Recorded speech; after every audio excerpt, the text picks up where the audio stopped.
Hello everyone, so I welcome you in the next lecture on the embryology series. So basically previous video में हमने देखा कि किस प्रकार से जाइगोट फॉर्मेशन होता था. अब हम जाइगोट से टुवर्ड्स कोर एम्ब्रियोलॉजी आना चाह रहे हैं, जर्म लेयर्स देखना चाह रहे हैं. तो कुछ बेसिक स्ट्रक्चर्स हैं मोरूला ब्लास्टूला जो आपको ऑन टिप्स होना चाहिए, तो उन्हें समझते हैं. So let's begin with this. आखिरी में क्वेश्चन है, उसका आंसर कीजिएगा और अभी तक सब्सक्राइब ना किया हो, दोस्तों से शेयर ना किया हो तो जरूर कर दें. तो बेसिकली क्लीवेज क्या टर्म होता है, तो जैसे कि आपको हर चीज की डेफिनेशन पता होना चाहिए. Now your zygote has to form a multicellular quite complex organism.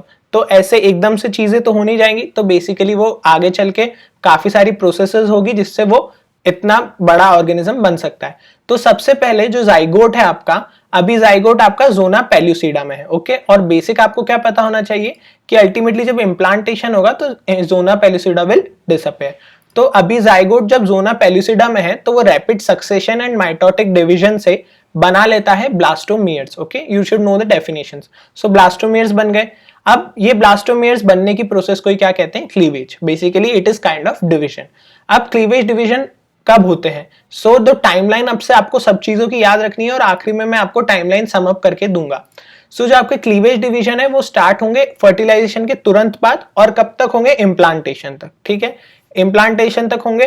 तो आपको पता है इम्प्लांटेशन कब होगा, तो वहां तक की सारी ड्यूरेशन क्लीवेज की, तो जो ड्यूरेशन है वो अप टू 7th डे, फिर इम्प्लांटेशन हो जाएगा.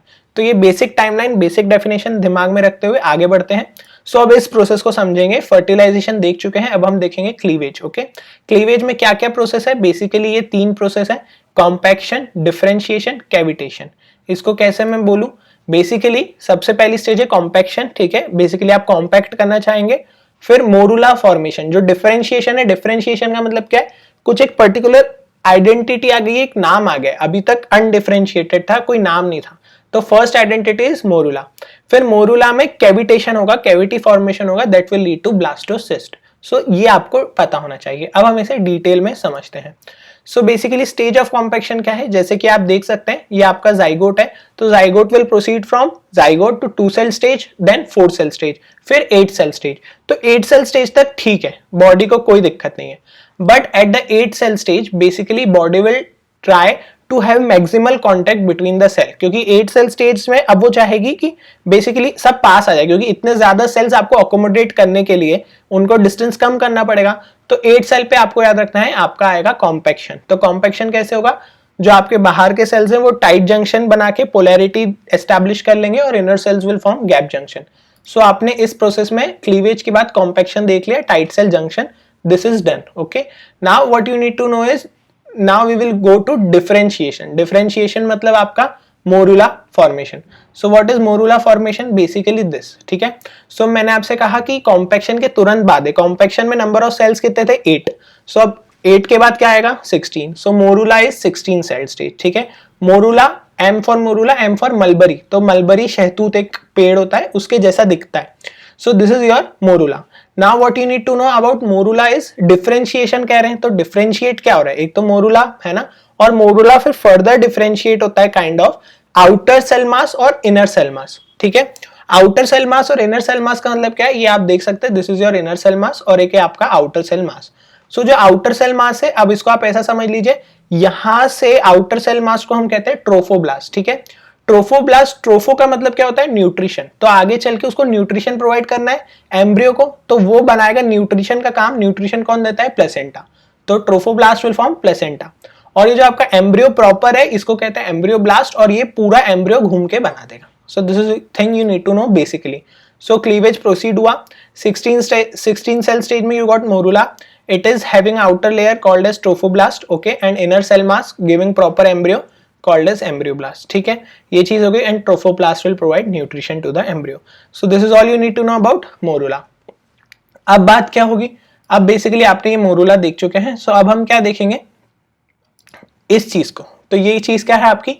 ब्लास्टोसिस्ट की कैविटियां, ब्लास्टोसील. तो अगर आप खुद ही सोचिए, आपको किसी चीज में ऐसे कैविटी या फ्लूइड भरना है, तो बेसिकली एक रश हुआ होगा फ्लूइड का. ठीक है, जैसे आप किसी कंटेनर में एकदम से पानी डाल देते हैं, तो बेसिकली उसके लिए आपको याद रखना है ब्लास्टोसिस्ट.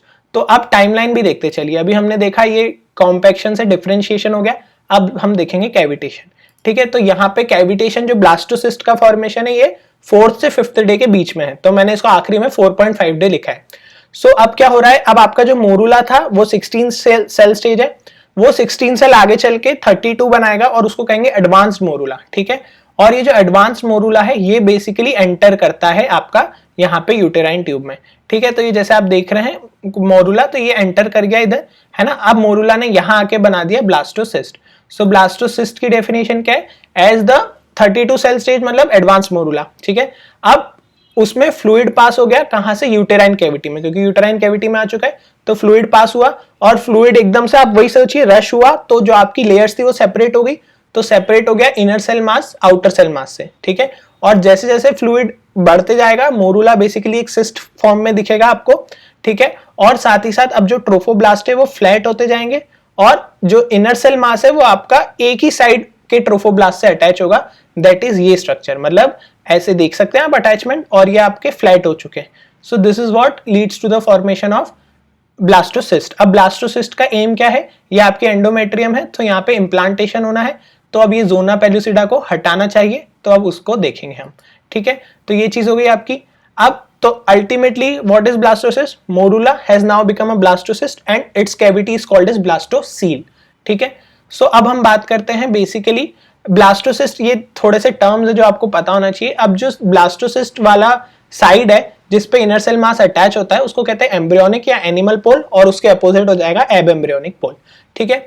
और साथ ही साथ जो ट्रोफोब्लास्ट डिवाइड कर रहा है जिसमें एम्ब्रियोब्लास्ट कांटेक्ट में, मतलब इनर सेल मास वाला कांटेक्ट में, तो वो पोलर साइड है एम्ब्रियोनिक पोल, तो उसको कहेंगे पोलर ट्रोफोब्लास्ट, और बाकी सारा होगा म्यूरल ट्रोफोब्लास्ट, ठीक है।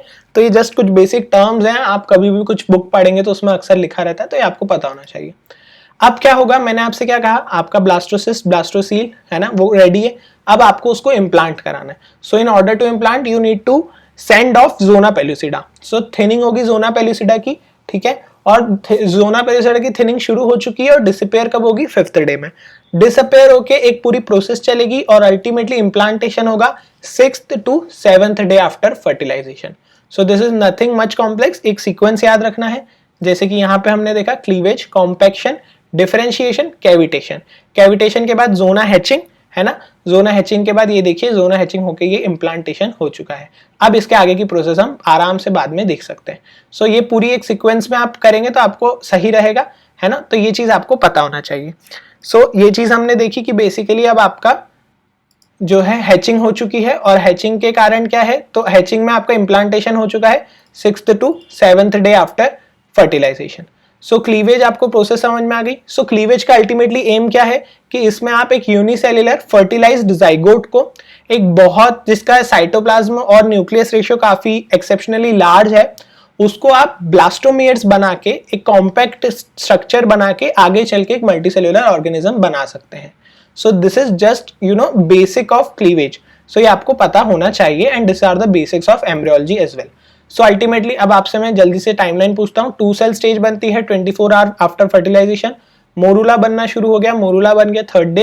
एडवांस मोरूला जो एंटर करता था uterine cavity 4th day. Blastocyst between 4 to 5, 4.5 day. ZP will disappear, thinning शुरू हो जाएगी, डिसअपियर होगा 5th day, and implantation by 6th to 7th day. So हमने फर्स्ट वीक ऑफ डेवलपमेंट पूरा पढ़ लिया एम्ब्रियो का। So this is all you need to know right now. So again I would say, if you have not watched any of the videos and this initiative is really helping you, please share it to the needy and let them also benefit by it. So now time for question. So implantation will occur at what day after fertilization? Quite easy question. So we are done with the first week of embryo. Now you can study it at your own pace. So again, thank you. Stay safe, stay healthy.